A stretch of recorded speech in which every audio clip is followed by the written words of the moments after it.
हाँ, welcome to this class of all students. इस कक्षा में आज आपका स्वागत है। देखिए, एक्सरसाइज 9 चल रहा था आपका, जो अवकल समीकरण से संबंधित था। आज भी उसी से संबंधित एक्सरसाइज 9.2 से संबंधित कुछ अवकल समीकरणों के बारे में हम आपको बताएंगे। देखिए, आंशिक अवकल समीकरण, अभीष्ट अवकल समीकरण, अवकल समीकरण का व्यापक हल एवं अभीष्ट हल। यानी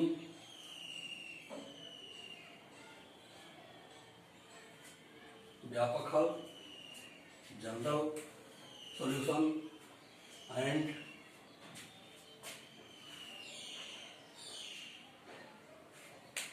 पार्टिकुलर सॉल्यूशन।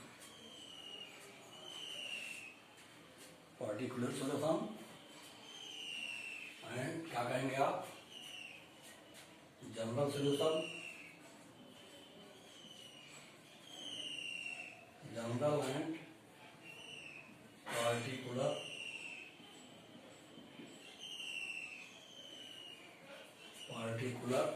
सॉल्यूशन।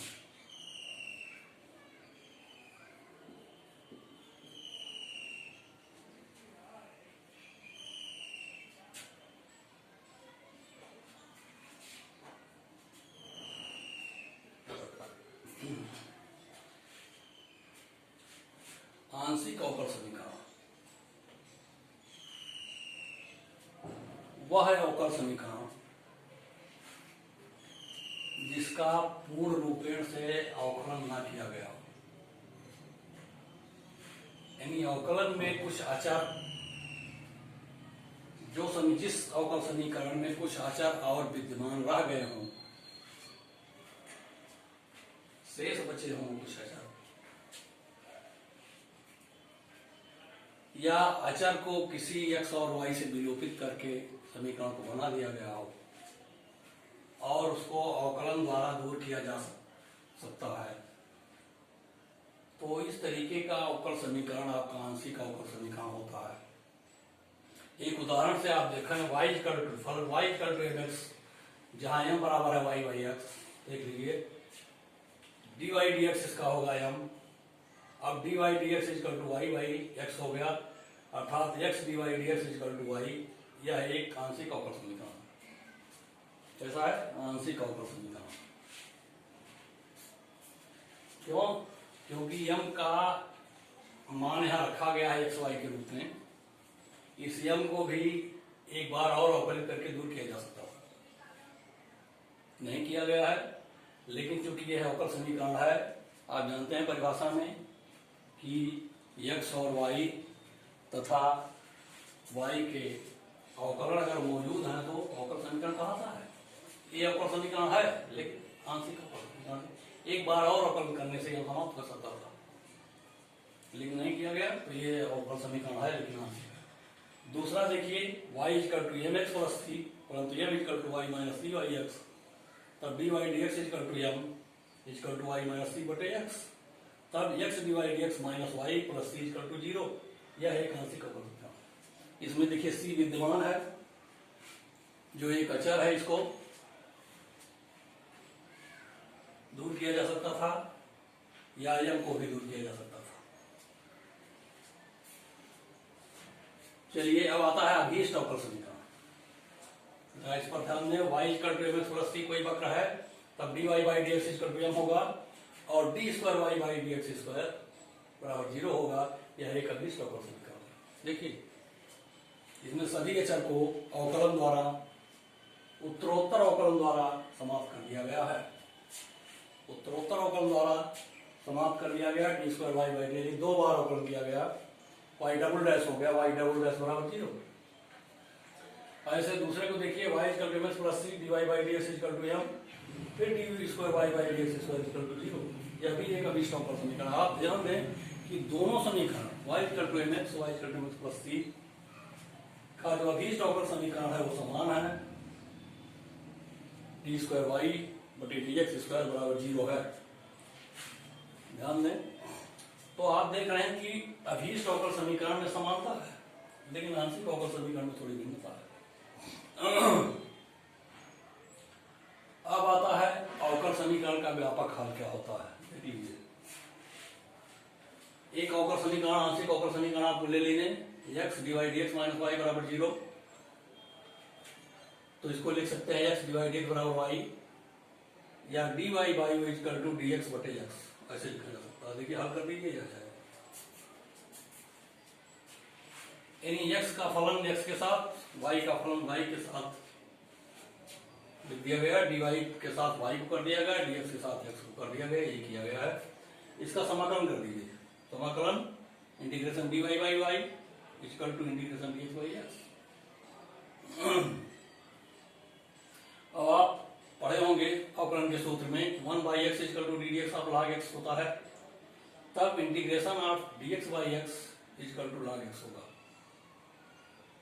इसका मतलब इसका समाकलन dx बटे x का log x हो गया और प्लस अचर हो गया log m, अचर। इसको आप अचर कहते हैं, log m को क्या कहेंगे, अचर, समाकलन अचर। ये समाकलन अचर है जो जोड़ा गया है।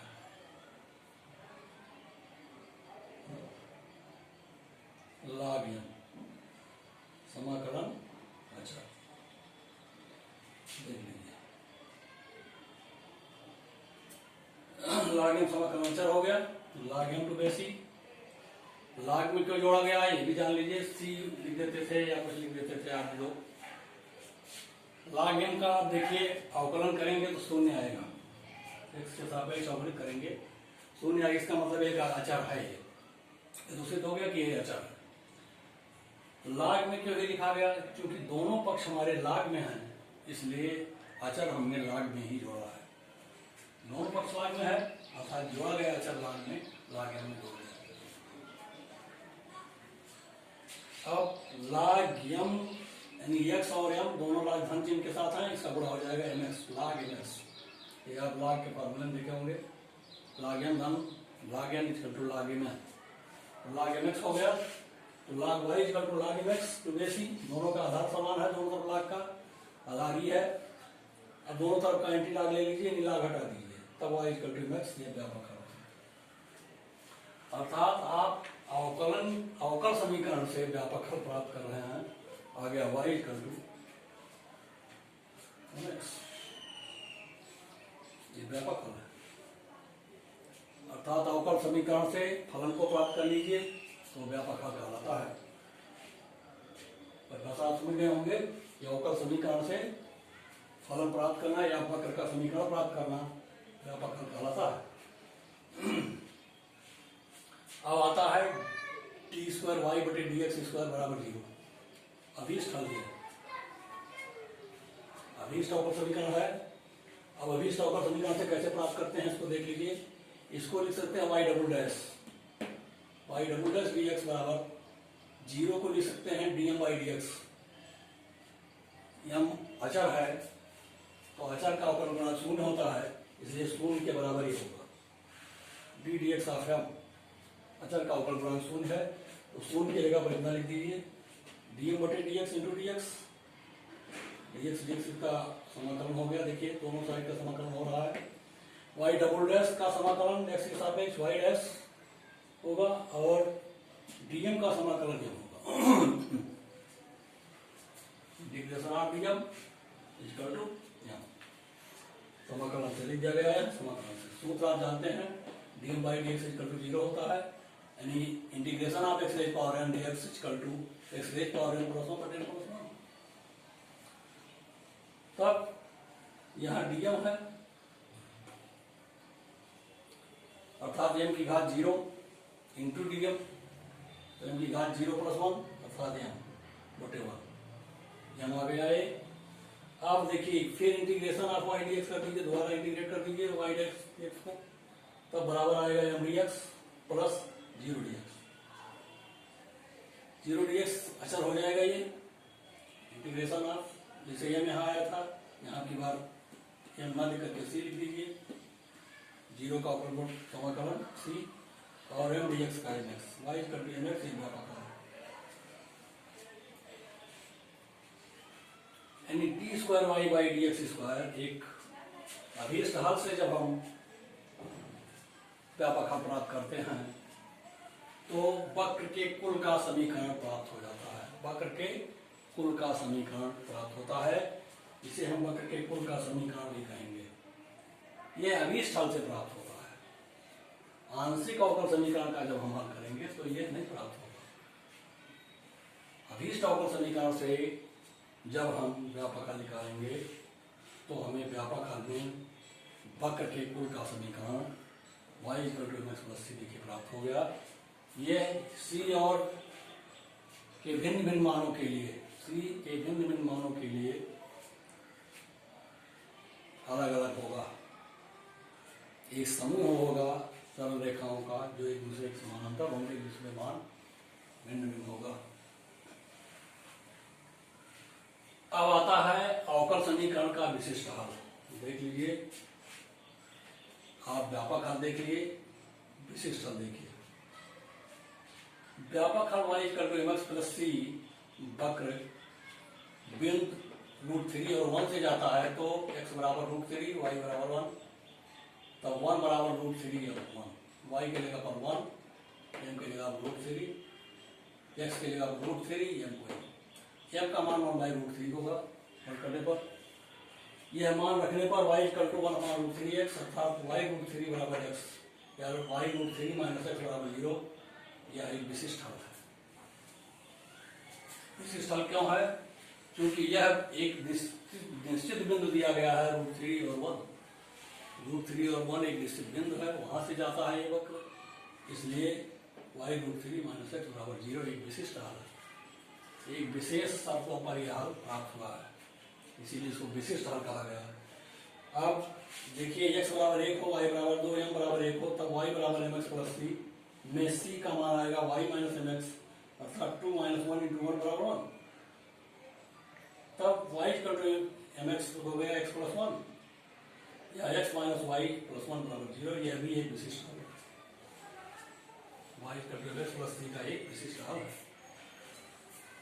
तो विशिष्ट हल के लिए एक विशेष बिंदु होता है जिस बिंदु से वह वक्र जाता है, या उसका एक विशेष झुकाव होगा एक अक्ष के साथ, जिसे हम कहते हैं, tan अल्फा कहते हैं। वह झुकाव,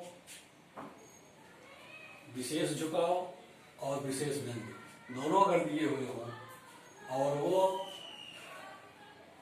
वक्र के कुल के समीकरण में प्रतिस्थापित किया जाए, यानी व्यापक हल में प्रतिस्थापित किया जाए, तो हमें एक विशिष्ट हल प्राप्त होता है। विशिष्ट हल का मतलब विशेष बिंदु से जाने वाले वक्र का समीकरण विशिष्ट हल होता है।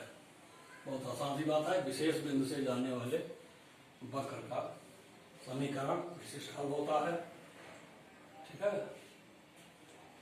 और पूर्ण अवकलित समीकरण जिसमें कोई भी स्वैच्छिक चर ना हो, वो अभीष्ट अवकल समीकरण कहलाता है। यदि कोई अचर अथवा अवकलन की सीमा, पूर्ण अवकलन की सीमा के अंदर अवकलित कोई समीकरण है तो आंशिक अवकल समीकरण कहलाएगा। चलिए, ये आपका हो गया।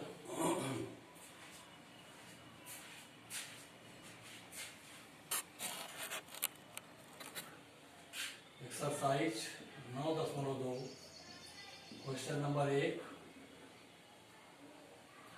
से 10 तक प्रश्न संख्या 1 से 10 तक सत्यापित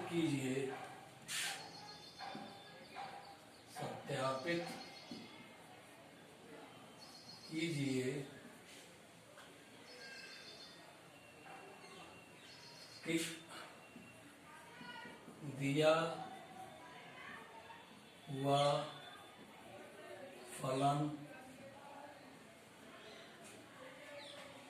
अवकल दिए गए अवकल समीकरण का हल है। दिए गए अवकल समीकरण का हल है। चलिए, बहुत आसान बात है। क्वेश्चन नंबर 1 देख लें। दिया है y equal to e⁻x plus 1, इसका अवकल समीकरण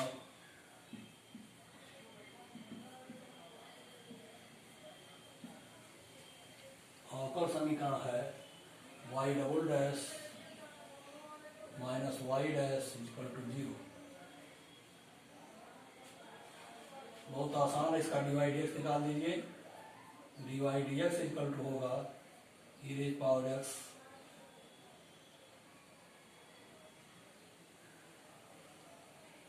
या y डैश या y डबल डैश बराबर होगा डी स्क्वायर वाई बटे dx square equal to e⁻x।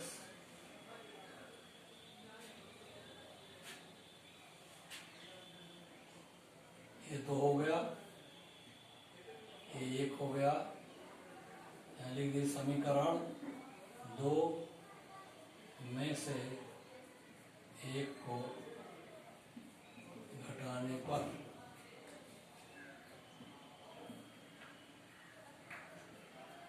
एक को घटा दिया जाए तो y double dash minus y dash equal to 0। देख लीजिए, मिला लीजिए अवकल समीकरण और ये समान है। इसका अर्थ है कि ये इसका हल है। दिए गए फलन का हल है। इसी तरीके से आप देखें दूसरा क्वेश्चन नंबर 2 देख लें। इसी का y बराबर एक्स स्क्वायर y बराबर एक्स स्क्वायर 2x प्लस सी।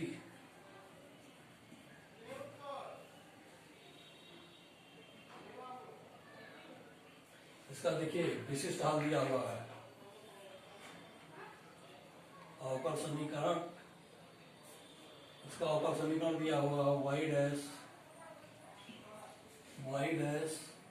माइनस 2x माइनस 2 बराबर 0। इसको देख लीजिए, dy dx y डैश निकाल दीजिए।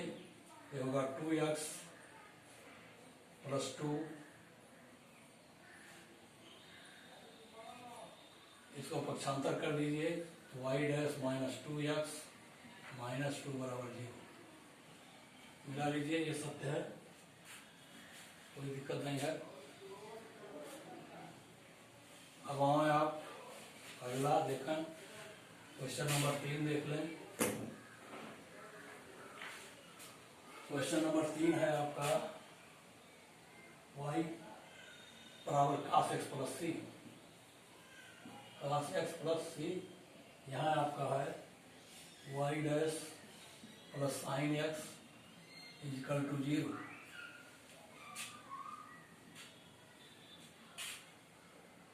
दिया गया फलन देख लीजिए, इसका हल है कि नहीं है, तो इसको उसी टूल में ले आइए। y डैश बराबर होगा माइनस साइन x, तब y dash plus sine x बराबर 0 होगा। मिला लीजिए, ये सत्य है। देख लीजिए। ऐसे तीसरे के बाद चौथा क्वेश्चन देखिए, क्वेश्चन नंबर 4। क्वेश्चन नंबर 4 में देख लें, y बराबर under root plus x square 1 plus x square, तब y डैश बराबर इसका है अवकल समीकरण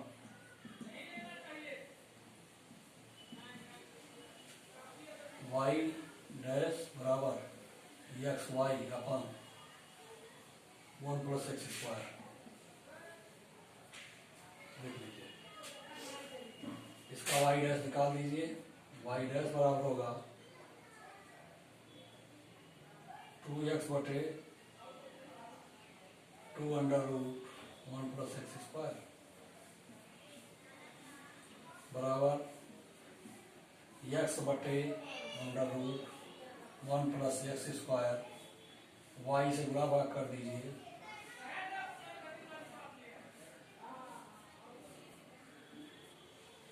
देखिए वाई से गुणा भाग किया गया, आ गया आपका वाई डैश बराबर एक्स वाई बटे under root 1 plus x square का होल स्क्वायर, ये बराबर आ गया एक्स वाई बटे 1 plus x square equal to y dash. ये देखिए मिला लीजिए, यही है अवकल समीकरण इसका, इसका मतलब इसका ये हल है। चौथा हो गया, पांचवा देख लीजिए।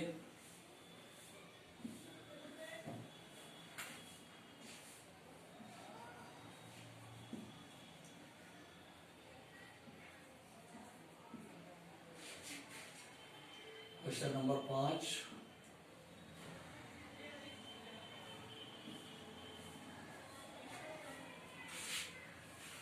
पांचवा सवाल y इक्वल टू ax, ऐसे सवाल आपको अभी बताए गए हैं। इसको देना है आपको एक्स वाई डैश बराबर वाई, वाई बराबर एक्स वाई डैश।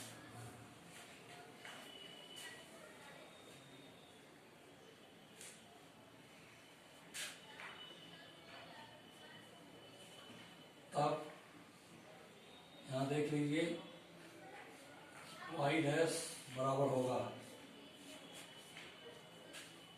ये बराबर होगा वाई बटे एक्स, वाई डैश बराबर होगा ए बराबर वाई बटे x y dash.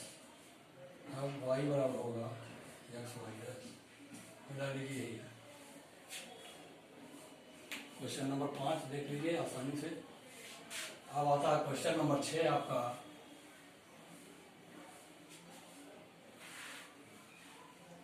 Question number 6,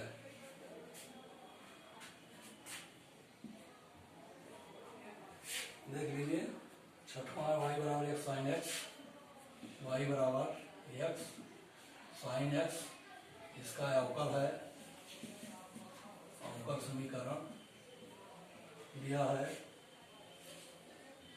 x y dash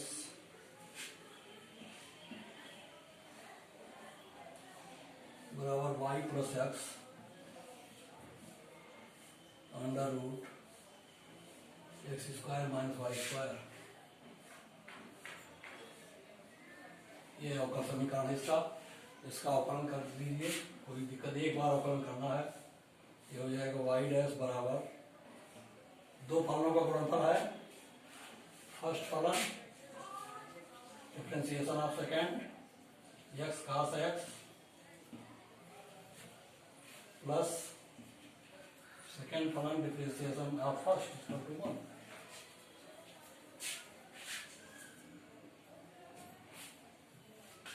यहां से आप साइन एक्स का मान निकालें, तब साइन एक्स बराबर होगा या साइन एक्स बराबर वाई बटे एक्स, वाई डैश निकालेंगे कितना आएगा, साइन एक्स का मान रख दीजिए,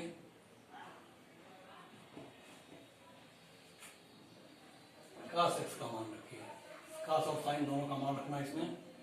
तो साइन एक्स का मान है तो कास एक्स का मान निकाल दीजिए, ये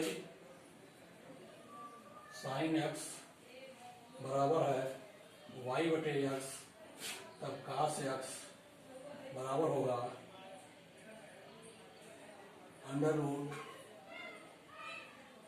1 माइनस वाई स्क्वायर बटे एक्स स्क्वायर या under root x square minus y square बटे एक्स। ध्यान दीजिए कास एक्स का मान यह है, इन दोनों का मान इस समीकरण में रख दीजिए, यहाँ ला करके वाई डैश बराबर होगा x into under root x square minus y square बटे एक्स प्लस साइन का मान है वाई बटे एक्स ये एक्स कट गया, इस एक्स से गुणा कर दो तो हो जाएगा एक्स वाई डैश बराबर y x into under root x square minus y square plus y. देखिए आपका यह व्यापक हल ही है, दिया हुआ है। 8वां सवाल हो गया।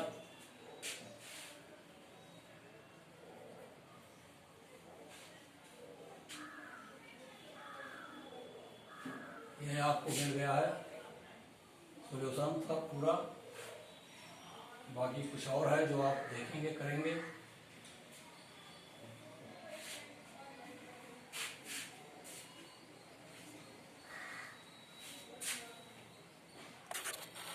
बराबर log y प्लस सी,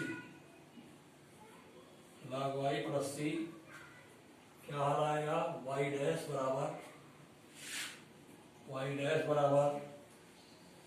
वाई स्क्वायर बटे 1 minus x y equal to not 1। अवकलन कर दीजिए इसका, सीधे कुछ करना नहीं है। फर्स्ट फलन dy by d x plus first फलन y डैश, दूसरा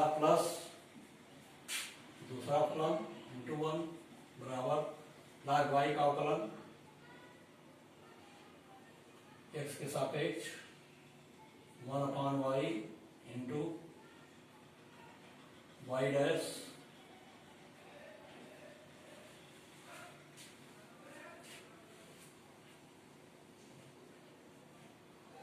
अब इसको इकट्ठा कर दीजिए तो x y into y dash plus Y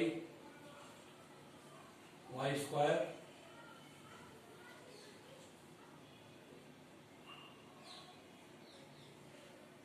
बराबर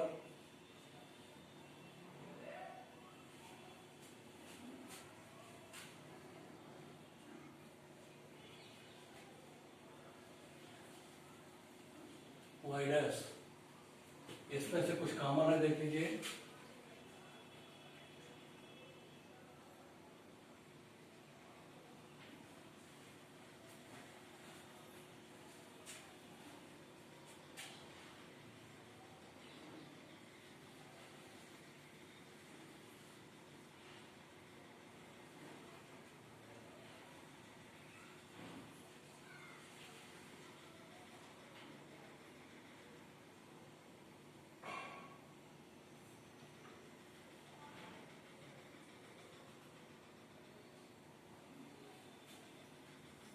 अब यह आ जाएगा आपका वाई स्क्वायर बराबर y dash minus x y dash common ले लीजिए, 1 माइनस एक्स वाई बराबर वाई स्क्वायर, वाई डैश आ जाएगा आपका वाई स्क्वायर बटे 1 माइनस एक्स वाई। यह देख लीजिए, यही चीज आपको निकालना था।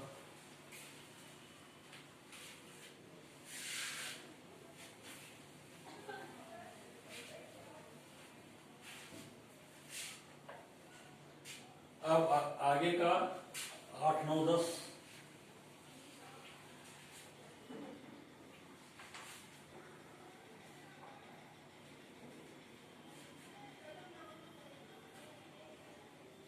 7 हो गया। 8वां देखना, वाई माइनस कास वाई बराबर x, y minus cos y बराबर एक्स। इसका हल करना है आपको, वाई साइन वाई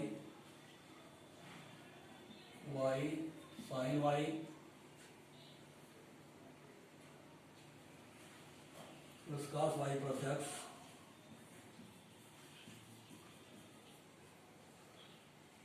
कास y plus x into y dash बराबर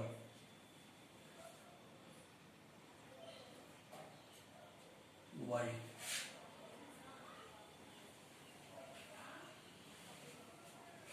इस रूप में y को लाना है।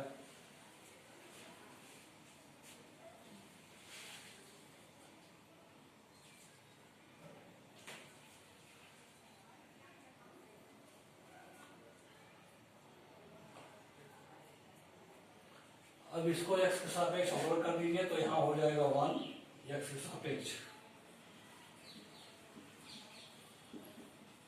का अवकलन। ये हिस्सा 1 हो जाएगा, इधर आपको आएगा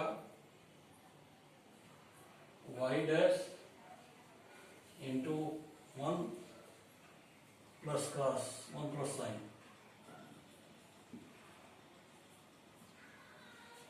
देखिए y डैश यहाँ भी आएगा, y डैश इसका भी होगा अवकलन। y डैश कॉमन ले लीजिए तो यहाँ साइन y हो जाएगा, cos का माइनस साइन होता है प्लस हो जाएगा, ये आ गया।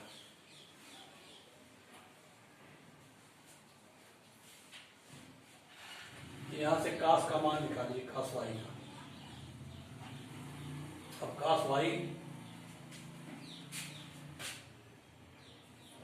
Minus cos y equal to x से cos y बराबर होगा y minus x,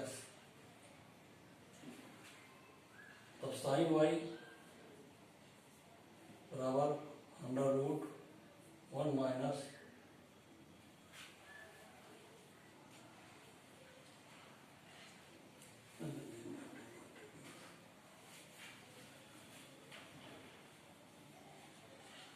y dash मिल गया है आपको।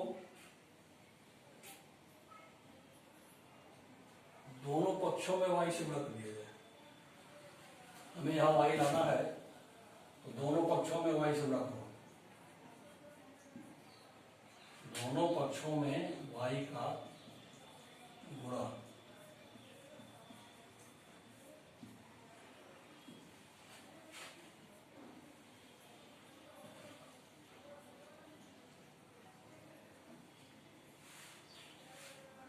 तब हो जाएगा आपका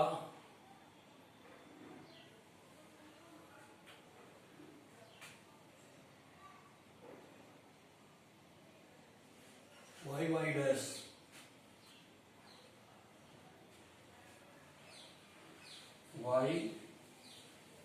dash into y 1 plus sine y equal to y।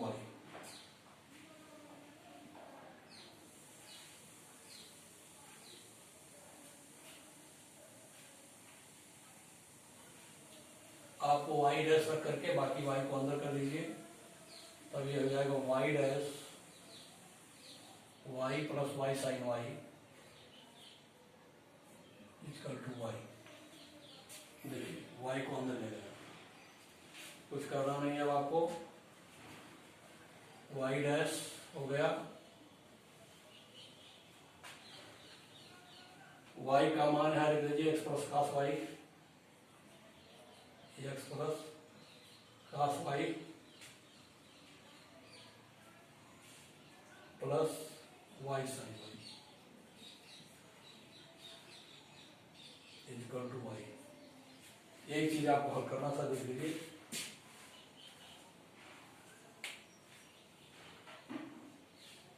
आठवां सवाल यही है, नौवां देख लें।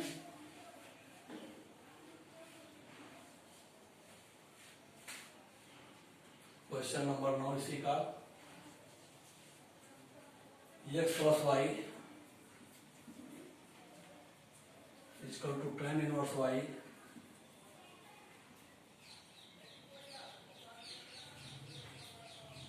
Inverse y square y dash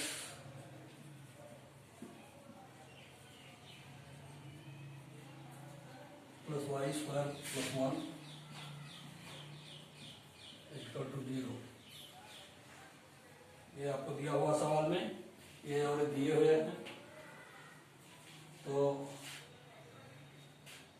आप इसको क्या करें, x के सापेक्ष अवकलित कर दें, ये हो जाएगा 1 plus y dash equal to 1/1 plus y square.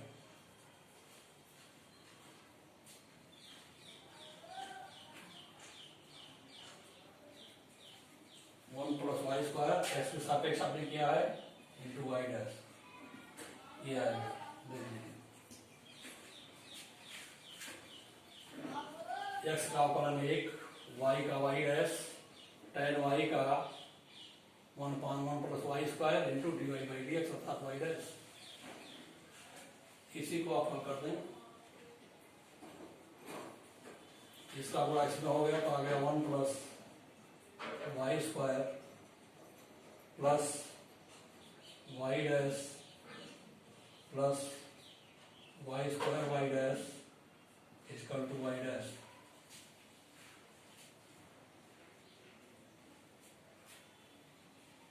Y y dash दो तरफ से काट दीजिए, ये देखिए कट गया। अब आ गया y square y dash plus y square plus 1 equal to 0। मिला लीजिए, दोनों एक ही चीज है। तो ये प्रत्येक जो है क्या है अवकल समीकरण के हल हैं। बस यहाँ देख लें,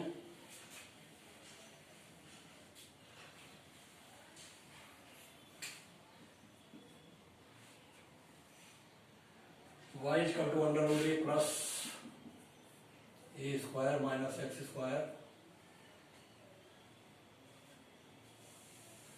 इसका हल आपको देखना है x plus y into d y by d x equal to 0। बहुत आसान है, वर्ग कर दीजिए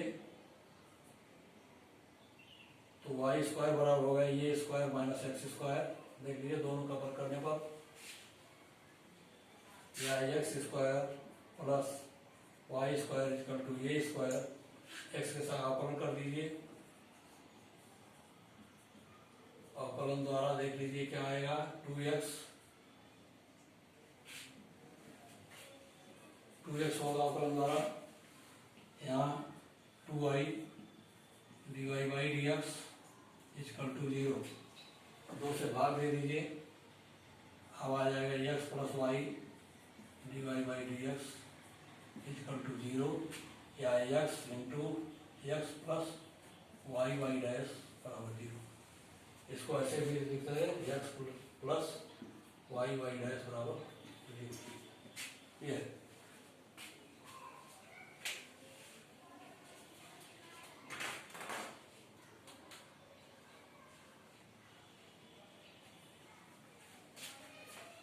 ग्यारहवां देख लें।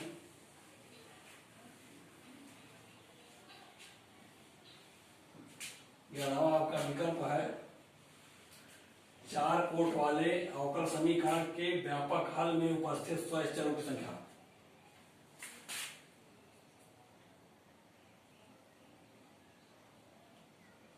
चार कोट वाले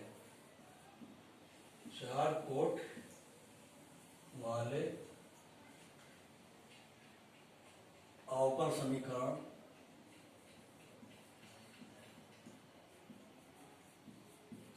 समीकरण में स्वयं चरों की संख्या।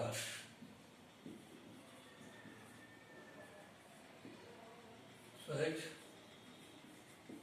चरों की संख्या 4 बार अवकलन करने से 4 कोटि वाला अवकल समीकरण प्राप्त होगा, आप जानते हैं। और 4 बार अवकलन करने पर क्या होगा कि 4 तरह के पूर्वक जो होंगे वो प्राप्त होंगे और उनकी संख्या जैसे ax y equal to ax है, अब dy बाई dx अगर हम निकालते हैं तो आएगा a।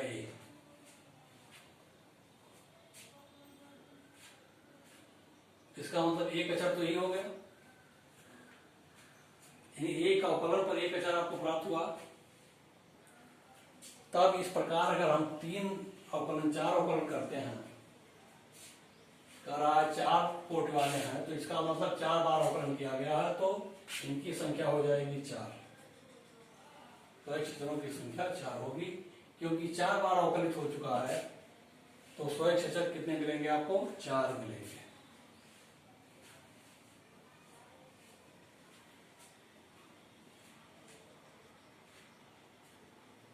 लेकिन जब आप विशिष्ट हल प्राप्त करेंगे इसका, चाहे 4 कोटि वाला हो, चाहे 3 कोटि वाला, चाहे 2 कोटि वाला हो, तो अचर क्या होते हैं?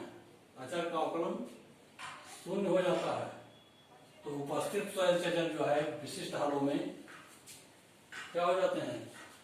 शून्य की तरफ अग्रसर हो जाते हैं, तब शून्य होंगे। 11वां 12वां शून्य आएगा, 11वां इतना आएगा।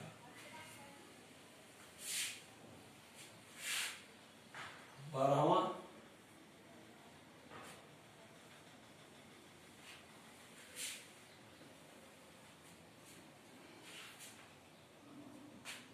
3 कोट वाले विशिष्ट हल में उपस्थित, विशिष्ट हल में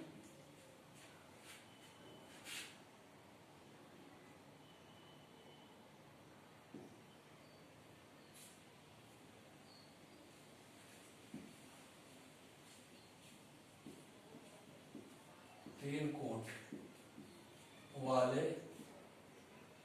अवकल समीकरण, अवकल समीकरण में, अवकल समीकरण के विशिष्ट हल में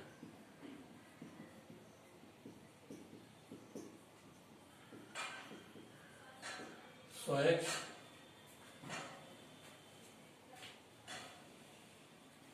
अचरों की संख्या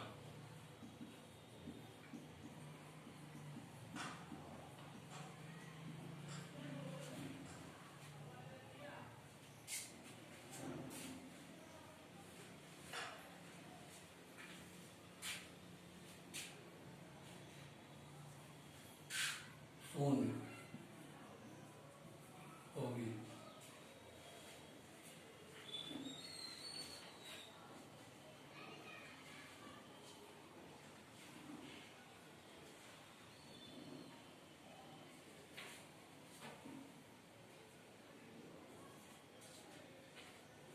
तो एक्स अचर का मतलब है कि जो एक्स से स्वतंत्र अचर हो।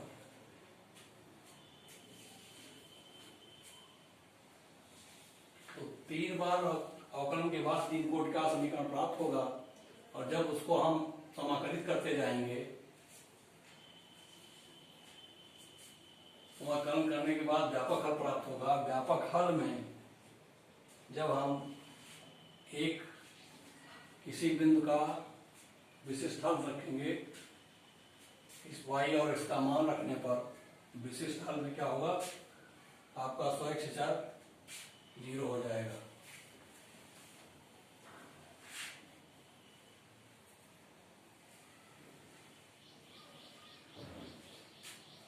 चलिए